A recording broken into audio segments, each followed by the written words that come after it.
Welcome to Shooby Dooby Doo-Up, a podcast where we talk about pop music. We'll deep dive a randomly chosen UK top 10 singles chart from the past. Do you remember? There's no need to be unhappy. What I find is pleasing and I'm feeling fine. So you see, it's the same old story. You'll be dancing once again. I'm James Cook. I'm Andy Robinson. Two fat persons, click, click, click. What? Top 10? I mean, you've given so many clues, or you've just been very personal about both of ourselves, which is fine these days, isn't it? We can insult ourselves. Exactly. Pair of fat What top 10 randomly picked from the past are we landing on this week, James? It's the 6th of February, 1979. In the top 40 around this time, things like Just the Way You Are by Billy Joel, Bat Out of Hell, Meatloaf, I Will Survive, Gloria Gaynor, Le Freak by Chic, featuring Nile Rodgers. We mention him every week, some shape or form. Could It Be Magic by Barry Manilow and One Nation Under a Groove by Funkadelic, all these kind of things, none of which we're going to be talking about this week. How old were you in 1979, James? I was 18 months when this chart came out. Okay, so you probably weren't genned up on the news of this month, I'm going to say. I was a big news hound when I was 18 months. I was all about it. All right, let me tell you what's happening. The winter of discontent was going on. Hard not to take that personally. The Sahara experienced the first recorded bit of snowfall. What? That's what it says on the internet. I mean, there were wars and droughts and absolute chaos going on, but I thought I'd choose the bright side. Mm-hmm. In music news... Oh, yes, that's much more in our wheelhouse. 4 days before this, Sid Vicious was found dead from an overdose in a hotel in New York City. You silly sausage, Sid Vicious. Or as Freddie Mercury always called him, Simon Ferocious. I had a little look at music news around this week. I mean, Stephen Stills, he's a pop star, isn't he? He has some pop records. He was the first artist to record digitally, but he never released them songs. Kurt Russell's just played Elvis in a biopic. The number one album is Don't Walk, Boogie by various artists, on which there are 3 Tavares songs, You Make Me Feel Mighty Real by Sylvester, I Love to Boogie by T-Rex, and 2468 Motorway, so I might have to get a copy of it. What's the title of that album again? Number 1? Don't Walk, Boogie. I'm going to say, James, that's a little foretaste of what's to come up in this top 10, isn't there? Yes. If only we had some stats about it. There are 3 UK number ones in this top 10, 3 songs going up, 5 going down, and 2 non-movers for a total net movement of positive 14. 2 of the songs we're going to talk about are in the top 10 bestsellers of the 70s. Impressive. Half the songs in this are iconic. And this is not having to go at the other 5. The other 5 are mostly fine. But there are 5 iconic songs in this top 10, which includes 2 cover versions, 5 American artists, 3 British, 1 Swedish, and 1 British/Australian. 7 groups, 2 solo artists, and 1 solo artist that's possibly also a group.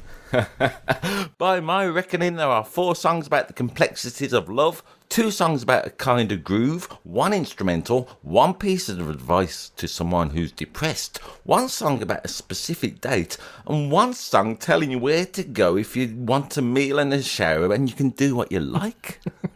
Surprisingly, there are no key changes, but there is 1 example of a kind of self-reference, which I was delighted about. Remember, you can listen to all these songs on our Spotify and YouTube playlists. The links are in the description. We always like to give you a push to the songs that are available digitally. Not only does it make what me and James are banging on about more understandable, it's just a great top 10, isn't it, James? Spoilers, spoilers, spoilers. I'm going to be largely effusive. There are another half a dozen songs on our playlist that are in the top 100 on the 6th of February 1979, and we'll get into them in our special bonus tracks podcast that we reserve for anyone who helps support this podcast and its continuing existence. Featuring 2 punk songs, 1 prog rock, 1 movie theme, and 1 sitcom theme tune. You can join our Patreon community for free. The bonus tracks podcast costs less than a box of Ferrero Rocher a month. Ferrero Rocher, you say? Came out in 1979. With all your facts, James, you spoil us. Put your pride on the shelf and hit me. Number 10. Down 4 places to number 10. It has peaked at number 4. It's A Little More Love by Dame Olivia Newton-John. She wasn't a dame then, but she was eventually. I love this song. Yeah. How have you found this week? Were you familiar with it? Let's get that out of the way first. I was not. I think this is the first time I've ever heard it. I thought the chorus was a bit Bee Geesy. Yeah. You know, when it goes all high. Yeah. Like how the Bee Gees would sing. Yeah. I thought it mostly slaps. There's a lot in this I like. I mean, this is very much Olivia Newton-John at the end of Grease, isn't it? After she's had the slutty leather makeover. How do you mean? Because it's a bit rockier. It is. As Word Dragon on YouTube says, this song is the epitome of straddling desire and strength from a female perspective. I think she's in a toxic relationship here. I think that's what this song's about. Because it gets me nowhere to tell you no, and it gets me nowhere to make you go, will a little more love help? Yeah, No, get out of there, girl. Red flags. You've done it again. Mistaken. Let's call it a character study for a real life. I'm only being silly. Olivia, move on. Is it that Danny Zuko? Is it him? Is he the problem? All right, then let's dig into this. Olivia Newton-John, right? Mm-hmm.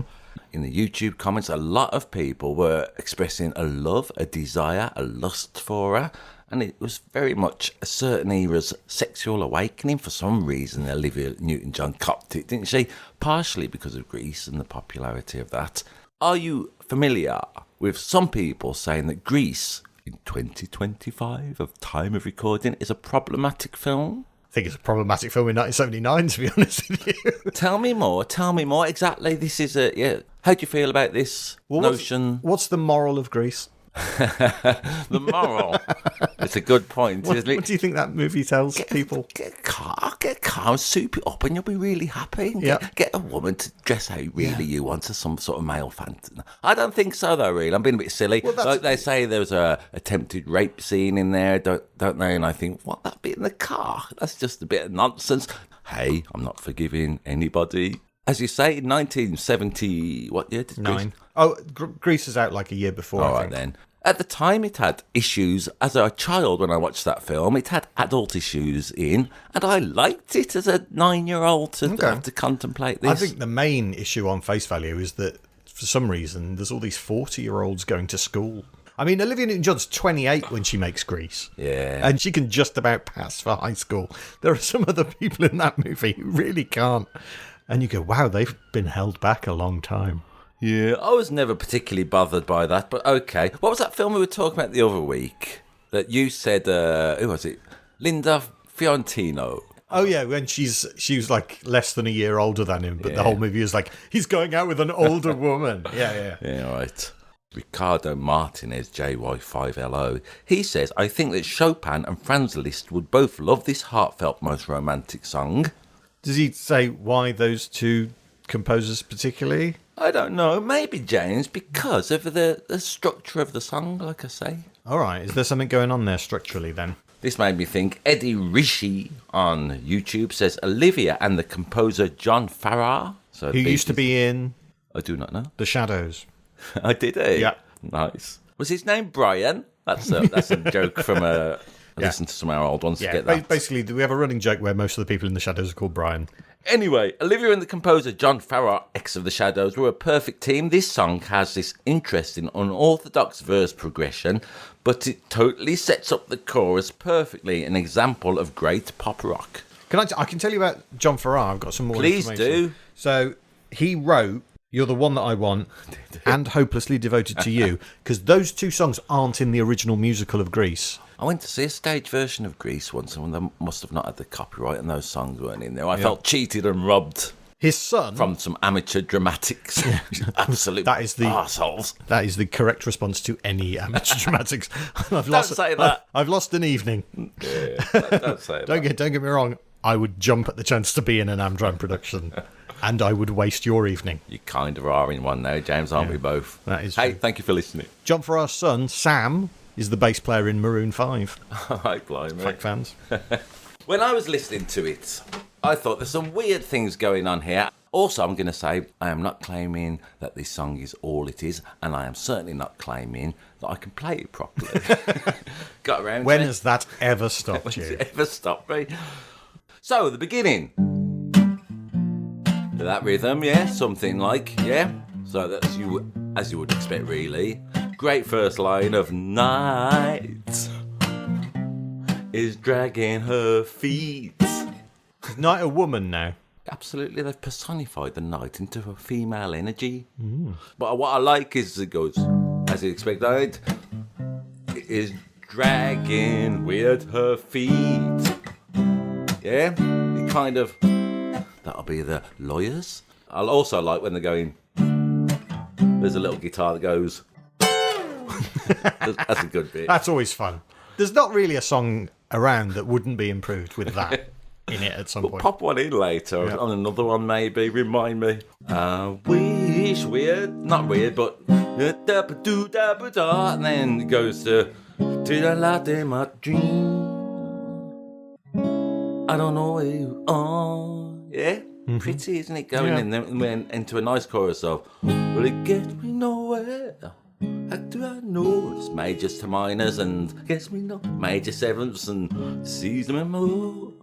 Get a little love in your heart for me. Then this is a killer one chord, I think. Get a little love and you won't set me free. Lovely. Give a little love in my heart. So, I'm just saying that I like this love in my heart. That's not going where you expect it, but back to the beginning again. It makes interesting and unusual choices, is that? Yeah, to my ears and all that, like I say, there's just a slightly desperate in this song, as Olivia is referring to herself, I suppose. Yeah, because she's in a toxic relationship in the song. Not the first one, maybe, in this week's top 10, spoiler alert. Well, it is the first one, it won't be the last one. I always say that. Not the last one, I always say that. Thanks. In the video, which is like a performance video, there's basically the early music videos, 1979, and they're mostly performance-based. All of them, nearly, apart from one, and that's kind of performance. Good spot, James, that is there. And I'm also going to say the directors of all these videos have very much an eye to, even when Olivia Newton-John's on, highlighting other members of the band. I mean, in the video to this record, there's a keyboard player who does an amazing bit of showing off. Did you watch him?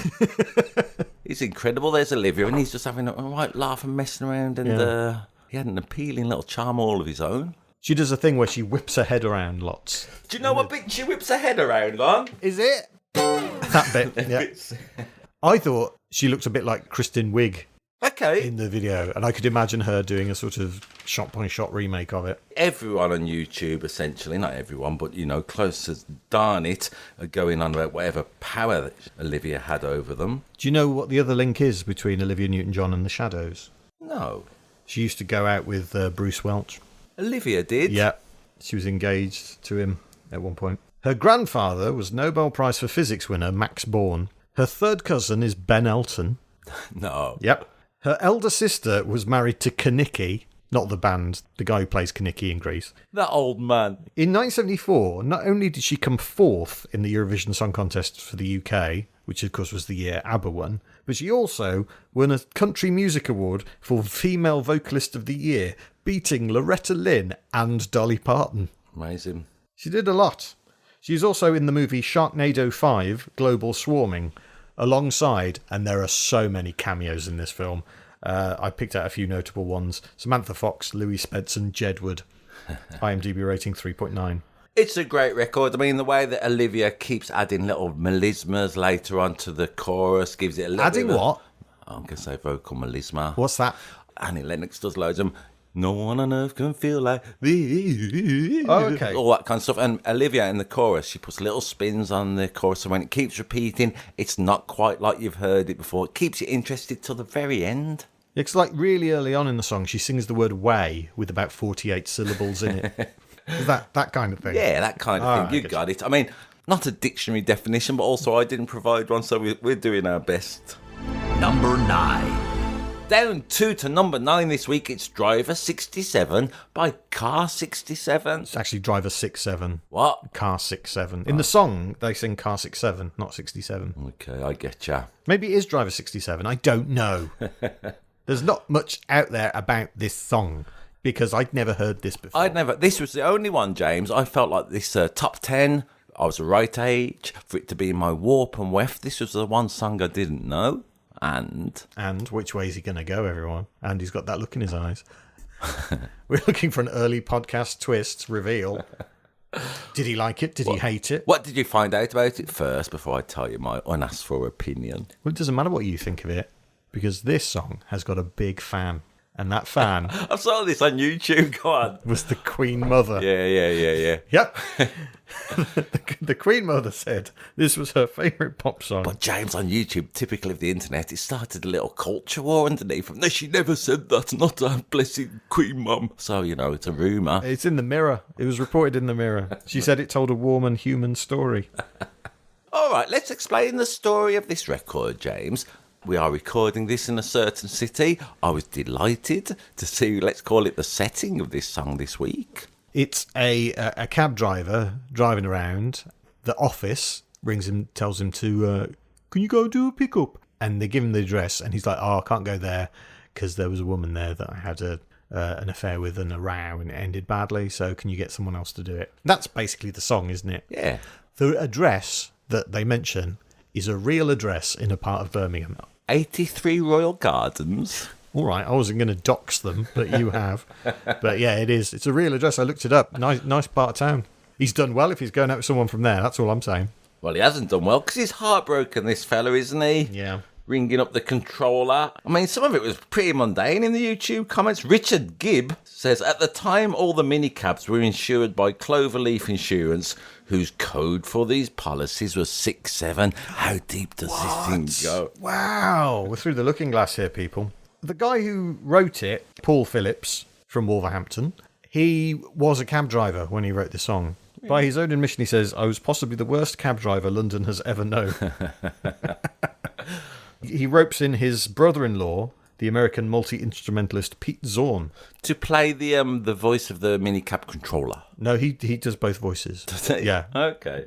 Yeah. Paul Phillips is doing both voices in this. That's why in the video that's in the YouTube playlist, there's like a bit where he's in the car singing, and then there's a bit where he's on the sort of... Now, James, I never realised that was the same fella watching the video this week. Yeah, it's the same guy. Because in the car, he's clean-shaven, isn't he? Yeah.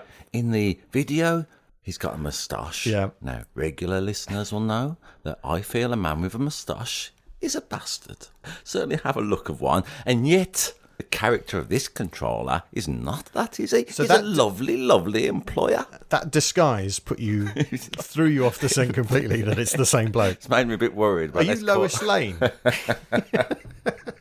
You say about he's a lovely boss. Yeah. Because there's a thing where the driver sings to him, I only want to please you. I'm only here to please you. Is that a thing you say to your boss? It's a bit weird. It's weird, isn't it? I mean, it's kind of implicit in the sort of employer-employee relationship. You don't have to say it. I mean, I wish I had a boss who goes, I can't go around there because my girlfriend. Once, James, when I worked, when I still work, don't I, really?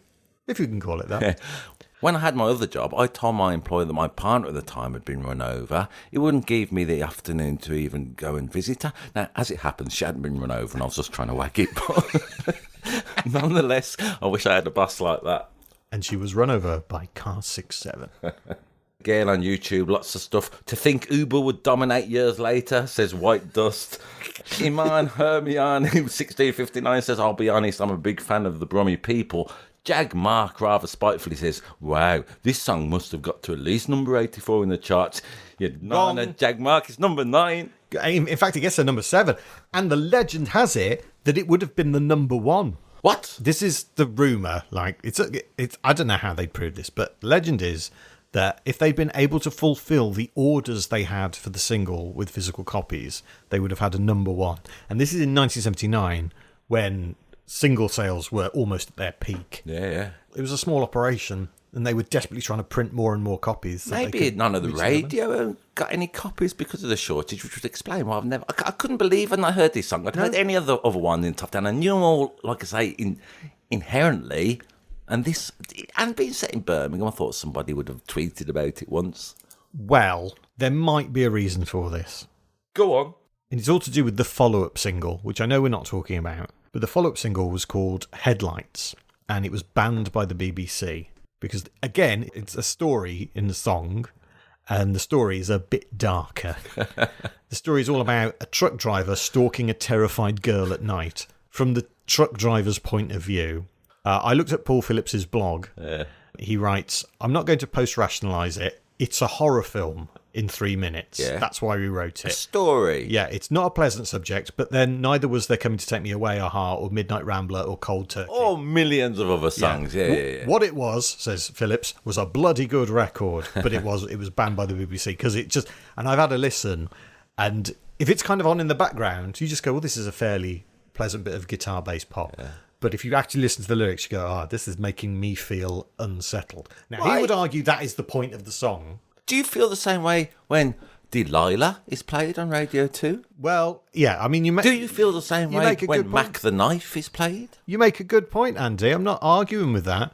I'm just telling you what I thought when I listened to it. So that might be why the band Driver 67 became a bit of a pariah. I like Paul Phillips having a character seemingly being inspired whilst driving around and putting himself in the place of, let's say, other characters. I mean, so many songwriters, if they say, they go things like, let me get a guitar for no reason, they go, I'm driving around and I'm missing you so much because I'm so sensitive. But Paul Phillips, he's not so bothered about that, is he? He's dicking about with, let's call it, dark character studies, and you've also lovelorn ones in this record. You've got to bear in mind that the Yorkshire Ripper was on the loose as well around this time, so I think timing and context are important. Have I got time to argue with it? We're only at number 9. Don't argue with me, mate. Argue with the BBC. I'm just telling you what happened. Happily, I'll argue with the BBC. Dear BBC, I think you banning this record in 1979 was wrong. I think it is. I think it is banning. Well, I have read Paul Phillips's blog. I think that's the big takeaway here. Yeah. Other post titles on his blog include, in 2015, God Bless Adele, but I think she's done. Simon Cowell and the 1984 Factor, and Elvis Died of Medicine. I'm looking at this fella. He sounds interesting, at least. Always good to hear, let's call it, conflicting voices. On the drums, on this track, Richard Burgess. He would later go on to be co-lead singer of Landscape. Do you remember them? No. They had a top 5 hit in 1981 with Einstein a Go-Go. Oh, I love that record. Then. And then he produced the first 2 Spandau Ballet albums, as well as Living in a Box by Living in a Box and Love and Pride by King. The Spandau Ballet fact, is that true? Number 8. Down 3 to number 8. Bloody Hell. It's September by Earth, Wind and Fire. That's what they sing, isn't it? What do you mean? Bloody hell, say that you remember. Bloody hell. Now I've said that, that's what you'll hear. Always appreciate it when you spoil a record, James, for me for the rest of my life. Do you remember the 21st of September? I texted you, said, are you going to ask me about loads of things that happened on September the 21st? You texted back saying, I've got a few. I thought, great, I don't have to do it. Well, here's the thing. Why have they picked the 21st of September? What is the significance? Could it be that it is the Independence Day of Armenia, Belize and Malta? Could it be that? Could it be that it is the birthday of Gustav Holst, Larry Hagman, Leonard Cohen, Keith Harris, Stephen King, Bill Murray, Whoa. Keith Harris? Yeah, from Orville fame. Yes. Okay, all right. Simon Mayo, Faith Hill, Ricky Lake, Liam Gallagher and Jason Derulo. Is that why? I mean, that's my favourite so far, but go on, what's the third option? Or is it because it sounded good? Probably the latter. It is that, apparently. Maurice White, the co-lead singer, and Ali Willis, who co-writes the song with Maurice White. Ali Willis, co-writer of What Have I Done to Deserve This? And Pet Shop Boys. And probably one of the most recognisable songs in the Western world, I'll Be There For You, the theme tune to Friends.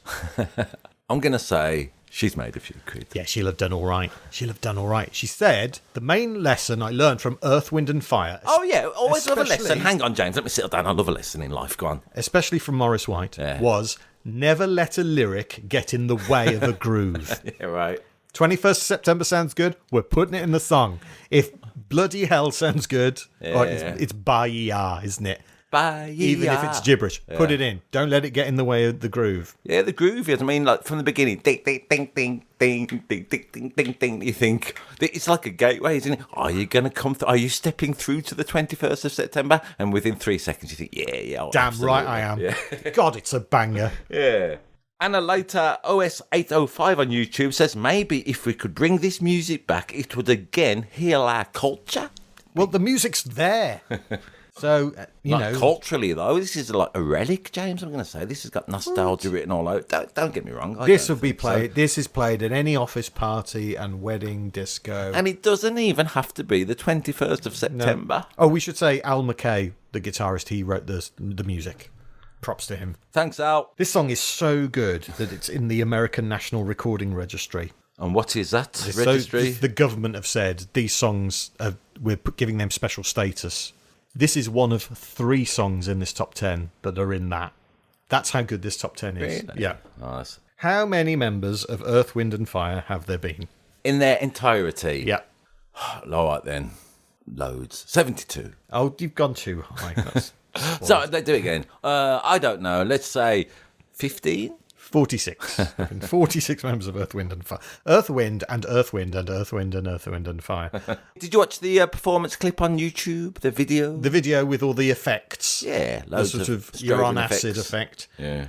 In that video, they're going for it. They are going for it. They're having a lovely time. And I'm not having a go. This is not an insult. But they are dressed like toddlers who've run rampage in the dressing up box. They have put on all of the clothes. In my comments, James, the notes I've written outfits ? So they look good though. They look great, but they are wearing everything. They're wearing every piece of clothing that has ever been made. Every shiny piece of clothing, to be more specific. They're just having the best time because they're dancing in September, in February, in this chart. I mean, there's some good little lyrics I'd never imagined. Golden dreams were shiny days. I have no idea what he's singing. And how many times have I heard this song? Not for the last time in this chart, going, oh, is that what it is? I mean, you know this song. It doesn't stop you nipping over to Spotify or possibly YouTube and maybe get some sort of fashion ideas for your next night out. Yeah. Basically, just wear everything you own. That's what Earth, Wind and Fire do. Works for them. Original band name of Earth, Wind and Fire, The Salty Peppers. Ah, good name. Is it? Not really. Earth, Wind and Fire is better, isn't it? I genuinely thought it was a bit like Crosby, Stills, Nash and Young, that there were like 3 of them and they were called, Bobby Earth and Steve Wind. I mean, one of the effects I love on this song so much, James, is it's on quite a few disco Kenny records. Fire. Is Kenny Fire there, please? He's gone out. Hey! Oh, punch me in the face. I hate it when I do that. What jokes? What I like on this record is the use of yeooww. Oh, God, yes, the yeooww. I'm wondering, email us into shoobypodcast@gmail.com if you know the first proponent of the use of the noise, the guttural sound of yeow. Because that comes after, do you remember Never a Cloudy Day? So it's like a response, and it's like they've gone to say yes and then realised they haven't. So they've changed it sort of no halfway through. They go, yeow, like that. That happened to me. I meant to say this last week when we were talking about Too Good for Goodbyes. Yeah. The worst goodbye I ever did. Which is where Who sang Too Good? It's Sam Smith. Oh, yeah. I was thinking about the time I went to say ta-ra and bye at the same time and just said brah. So maybe they're doing that. Do you know there was a jukebox musical made of Earth, Wind and Fire songs? It was called Hot Feet. Oh, yeah. Yes. It opened on Broadway in April 2006. It closed in July 2006, losing its entire $8 million investment. Blimey. Why aren't people going to see that? I don't know. And yet they'll go and see We Will Rock You. It's interesting, though, isn't it? When there's a music, it makes me think musicals must be really hard to do, because there was a musical a few years ago, however many years actually, but nonetheless, it was about Spider-Man with music provided by U2. That only lasted 7 minutes or something, So you would think Spider-Man and U2 would at least get some bums on seats, as they say. Seemingly not. That's no comment on Earth, Wind and Fire's 21st of September celebrations. Oh, marvellous. You know how I said September 21st was picked because it sounded good? Might not be true. Go on.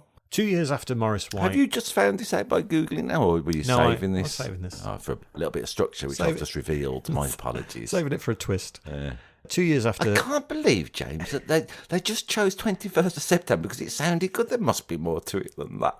2 years after Morris White passed away, Yeah.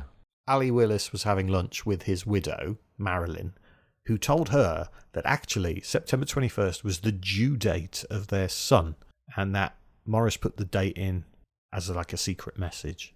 The son ended up being born like 7 weeks early on August the 1st, which wouldn't have been as good. Do you remember The 1st of August. It's not as good. That would have changed the rhyme, though. I'm going to say, let's adjust to the... You know, they would have done something like that, wouldn't they? I'm trying to think, so, James, off the top of my head, without using Google, of other songs that have got dates, specific dates, I'm going to say there's 4th of July by Paul McCartney, an obscure album track, so there's that one. 4th of July shows up quite a bit, I should think. Well, There's Late December back in 63. That was a very special time for me. That's more nebulous time era. The 12th of Never. In fantasy, yeah. Makes me think, James, sometimes I get inspired to write a song, so just choose a date, just have any random date, and you never know if you build it, they will come. I don't like everyone celebrating 21st of September for some reason. Can I pick my birthday? Yeah, when is it? I'm not telling you that. You might steal my identity. You do not need to worry about that. I was in Poundland the other day, right? Things are going well. Please join our Patreon. Please join our Patreon. And the woman next to me, something happened where an alarm went off at the till, and then she turned to the assistant and said, I need approval. I said, well, we all do in some way, don't we? And then they both looked at me like I was a right twat and I went a bit ahead with my day. Has anyone done that joke before? Probably only once. Number 7. Up 16 to number 7, it's I Was Made for Dancing by Leif Garrett. 17-year-old Leif Garrett. Made for dancing. What does that mean? Well, he's got inbuilt tap shoes. What's going on? Do you know, James, the other evening I thought I was made for dancing, and to some degree I was, but the way I woke up the next morning, I thought I'm not strictly made for dancing. I'm aching like an old twat. I'm not made for dancing. I think that's abundantly clear from anyone who's ever watched me. I disagree. You have your own peculiar and unique style. Yeah, but I've had to work hard at it. It didn't come naturally. On YouTube, a lot of people are warm for Leif's form. He was a teen idol, wasn't he? Yeah, in the absolutely. 70s. He was a child star who sort of grew up on TV. Demi Mond Masala Thram, this is quite a long comment, but get your head around this. She says, 1978 was around the time that puberty began to stir in me.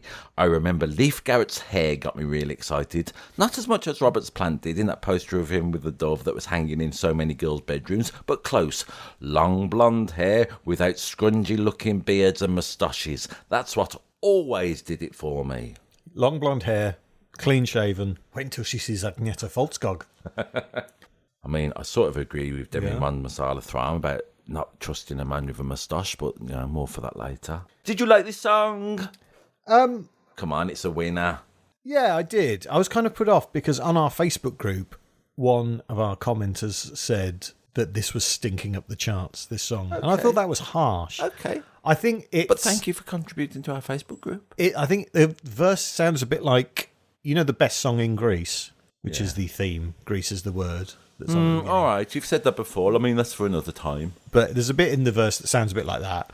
And there's a sort of Boney M vibe. Very much. Isn't there? Very throughout much. the whole thing. And it's, you know, it's good fun and it's a disco song. Nothing more, nothing less. Joyous. I mean, we always like a record about the nature of dancing in the top 10. So again, I'm delighted to see that turn up, even for that reason alone this week. Produced by Michael Lloyd, who had a hand in a lot of the Osmond stuff earlier in the decade, and arranged by John D'Andrea, who in years to come would write the theme tune to Baywatch.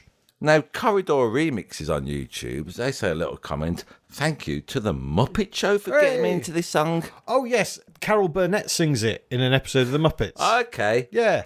Well, here we are. We mentioned them. All good. I feel better now. Yeah. I need to do Paul McCartney at some point, but here we are. Also, someone on YouTube says he sang this on an episode of Wonder Woman. He did. Which was called My Teenage Idol is Missing for the episode title, which I liked. I think we all know what the plot of that is and how it resolves. Also, an episode of Chips, someone says. So we're very much in the, let's call it the deep grass of 1979 and pop star promotion. That's the triumvirate of 70s. Really? Cool, isn't it? Muppets, Wonder Woman, Chips. Absolutely. With a big CH and a P. Pink Bubbles 3629 on YouTube says, I saw him in Houston, Texas at the Astrodome. He came out on a white horse with a flag. It was magical. So I'm going to say, suck it, Shania Twain. Leif Garrett was there first. What does Leif Garrett have in common with Earth, Wind and Fire? I do not know, apart from another disco classic in this week's top 10. They all appear in a movie that came out a couple of years before or the year before that also featured the Bee Gees. Sergeant Pepper one. Yes. All... Hey, Paul McCartney was there. I feel so much better now. He wasn't in it, but he wrote the songs. I feel better now, a bit like your Muppets. IMDb rating 4.2. In his autobiography, Idle Truth, Leif Garrett, born Leif Pernervik, said that a singer called Jim Haas was brought in to smooth over the vocals and in some cases replace entire tracks on his early albums.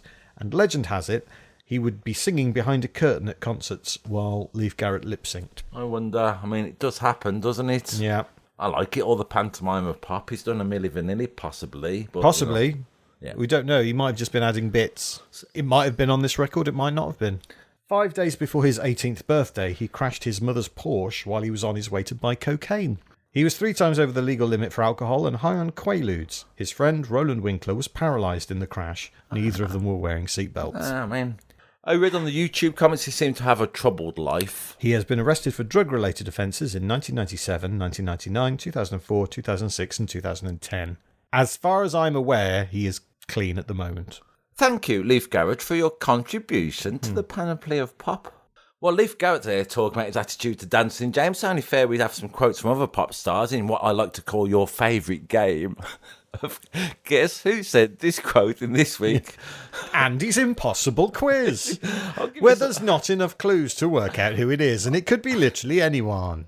All right, then, let's do this first one while I'm looking at it. This has got a clue in the quote itself.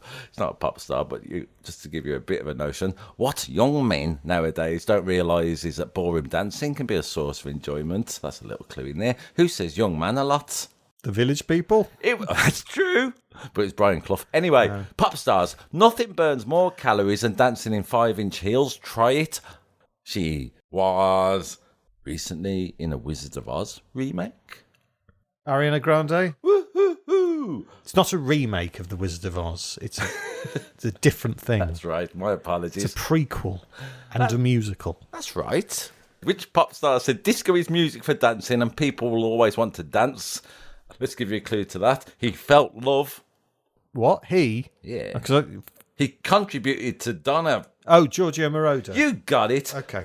I mean, we're doing a pop music podcast, James. One of the most important things in pop music is dancing, I'm going to say. Which problematic pop star said the one thing that can solve most of our problems is dancing and finding your band if they don't play the right notes? Who was that? We talked about that recently, didn't we? The Godfather of Soul. Oh, James Brown. All right. We'll do one more, James, and then get out of Dodge. Which pop star said, I don't understand why the press is so interested in speculating about my appearance anyway. What does my face have to do with my music or my dancing? Michael Jackson? You got it. Woo-hoo-hoo. 1,000,000 pop points to you. Hooray. These pop points that I keep acquiring, when can I trade them in for possessions? Is it like when you go to an arcade and you get like 10,000 tickets and you win an eraser? Yeah. Okay. I mean, there's a great place, I've heard, young man, where you can go and trade in your, let's call it pop points. Number 6. Down 2 to number 6. A former number 1. It's Imka by Village People. How do you say that? Do you just say the letters? Okay, yeah, that's how yeah. Not really, because it is YMCA, and this is absolutely crucial. There is a dot between every damn letter. If you just put in the letters, it goes, what are you talking about? I don't know what you mean. It seems strange in today's technology, don't know where you know, let's face it, that a computer can track every movement, that they can't quite work out YMCA without a little full stop in between, isn't Village People? But nonetheless, we are where we are. It is the second song in this top 10 to be in the American National Recordings Registry.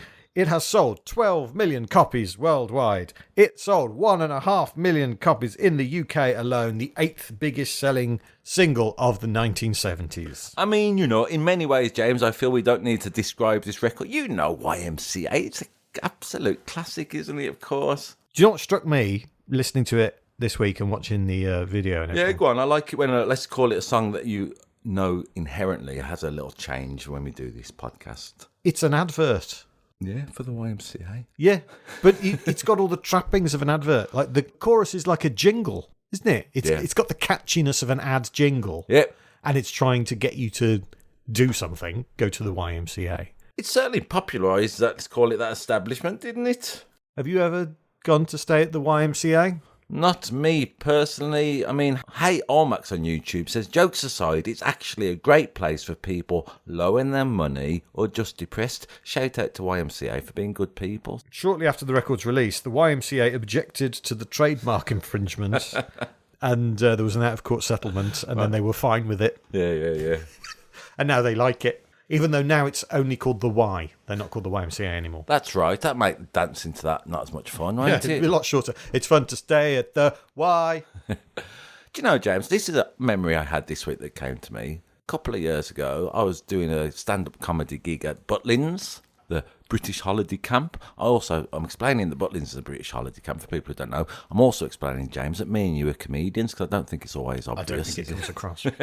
Anyway, there I was, walking around, just soaking up a bit of time before or after my gig, I can't remember. But they were playing this record that was blaring out of a room somewhere. And I saw a little, she must have been 6 years old, just walking around. She was looking at her phone, and with her other hand, she tried to do the YMCA thing. So she's just doing half of it. Yeah, and it was like an absent-minded, from a 6-year-old only a few years ago. So I'll give you an idea of, let's call it, the everlasting impact of this record. In the video that's on our YouTube playlist, Yes. you'll notice one thing that's missing. I do. Are you talking, James, about the World Trade Centre? No, I wasn't. Oh, no, that's Blondie. My apologies. I got confused. No, I thought you were being slightly light-hearted about it. no. The thing, what don't they do in the video? They don't go into the YMCA. They hang around outside it. They don't do the YMCA dance. They don't spell out the letters because apparently it never occurred to them to do that. Okay. But at the start of the chorus, their dance routine is really cobbled together, and not all of them are sticking to it all the time. Which gives it a joy, I think. I mean, Yeah. they're having a lovely time. I'm not having a go. It's just funny. What do you get if a cowboy, policeman, construction worker, Native American soldier and a biker walk into a bar? I don't know. I don't know either. I thought I'd just, Well, when they go into the chorus, Yeah. they go as if to do the Y. Actually, King of the Lime says they aren't costumes. They came straight from work. My apologies. Go on. I mean, they're from such different backgrounds. How did they meet? I imagine there's some kind of road accident on the construction site on the reservation. Anyway, My apologies. next to the sea. Go on. They put their arms up to do... It looks like they're going to do the Y, but they do that to clap. Right. And then they bring their arms back down again. And apparently they were on stage at a gig somewhere doing this. And when they went to do that, the audience at the gig started spelling out the letters. Okay. And the band were like, oh shit, we should be doing that. Yeah, and yeah. that's where that comes from. You know, Chapel Roan, as of time of recording, a modern-day pop star, she certainly, I'm going to say, was influenced by that dance and spelling out in that record, Hot to Go or whatever, isn't it? That's got a touch of the YMCA about it. Yeah. It's a good thing, actually, isn't it? Right, a chorus you can sort of spell out in semaphore. I mean, it's technically not semaphore. I know, It doesn't but- involve any flags. I know, but I thought I'd just chuck it in and see if I got away with it. Song, Yow. song written by Jacques Morali and Victor Lewis, Yeah. not Henry Bololo, who Who? used to claim it was based on a song that he wrote in French. But this was rejected in court in 2015, so Morali and Lewis are the sole authors. Jacques Morali, born in Casablanca, living in New York in the 1970s, he went to a costume ball at a gay nightclub in Greenwich Village, and the fancy dress inspired him to put together a group with each member playing a different gay fantasy figure, and thus the village people were born. Okay. Yes, it's good, isn't it? It is so good. what are the members of the village people? You've already mentioned them. I'm going to do in, let's call it alphabetical order. Biker, The biker, played by Glenn Hughes. a cowboy. No, a construction worker. If I'm being alphabetical, my apologies. That's David Hodo. Hoodoo, a cowboy. That's Randy Jones. A Native American. That's Philippe Rose, whose father was a descendant of the Lakota tribe. So he actually did have some Native American lineage. Thank God we don't have to do any cultural appropriation. Fun fact, he's an ordained minister. So if you want to get married by the Native American from the village people, you can. That'd be good, wouldn't it? Yep. A policeman. That's Victor Willis, so co-writer of the song and lead singer. Yeah. He'd leave the Village People in 1980 and record a solo album, which didn't get released until 2015. Blimey. He was married to Felicia Rashad, who was Claire Huxtable in The Cosby Show. Nice. Is that all of them? No, there's also one you haven't... the soldier, the forgotten soldier. Yes, James. the GI, Alex Briley, his name is. he showed up in a very strange way in a documentary I was watching. This is because of this doing the research. No. This is a documentary I watched years ago, and you mentioned the World Trade Center. There's a documentary called "The Falling Man."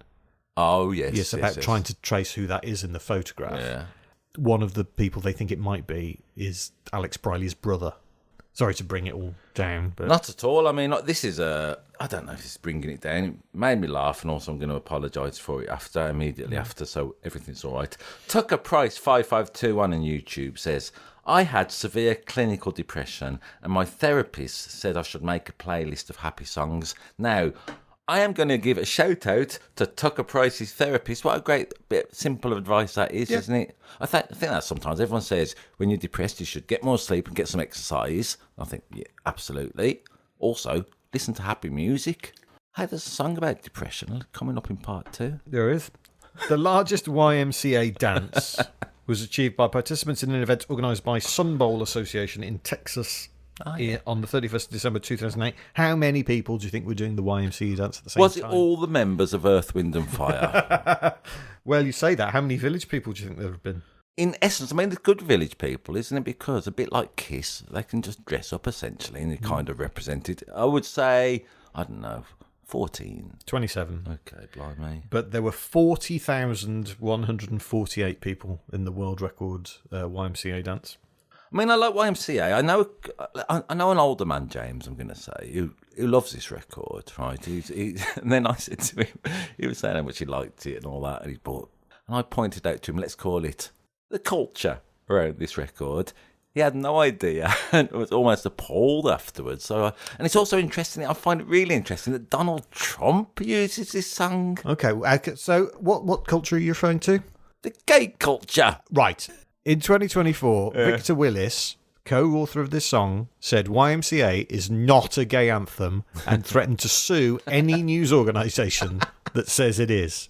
Right. So it's not a gay anthem at all. It's just about hanging out with all the boys and doing whatever you feel.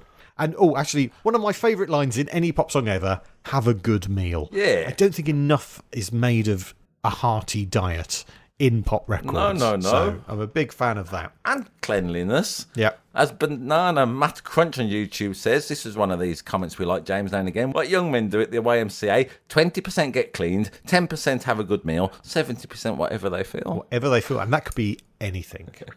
And so the Village People are still kind of touring now, but the only original member is Victor Willis, because in 2017 he obtained the license to use the name and characters, meaning the other original members had to stop.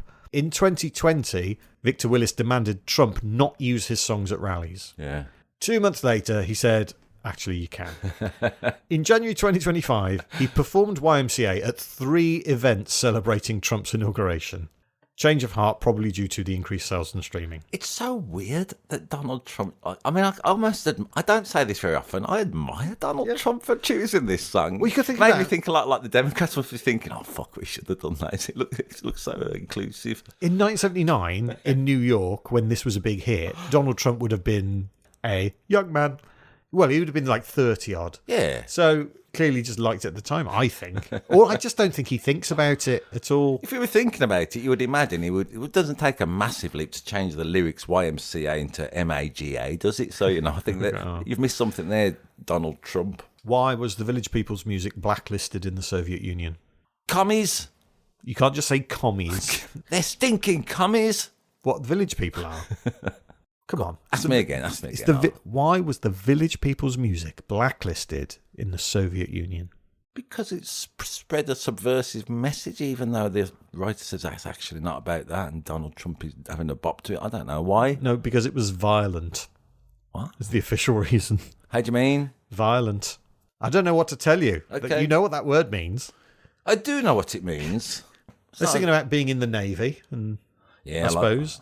I like the YMCA. What I like about it, James, this never occurred to me till this week, really. I feel the narrator of this song, the lead voice, It's not just a song of, let's call it, advice and get yourself up there. It's also a song of lament, isn't it? There's quite a lot of lyrics that seem to be him reporting on his own dark and troubled past. I never realised it was such a personal song lyrically, if you know what I mean. I was once in your shoes. I was down and out with the blues. I felt no man cared if I were alive.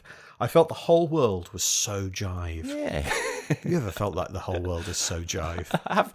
Just waking up going, damn, the world is so jive today. Jive? Jivey? Let's bring that back. Let's bring back jive. Also, it's got little bits of philosophy, hasn't it? Again, I never really realised this till this week. No man does it all by himself. There's little notions of brotherhood, isn't there? Yep. And then the next line, put your pride on the shelf, because this song has nothing to do with the gay community. It's audacious, isn't it, this song?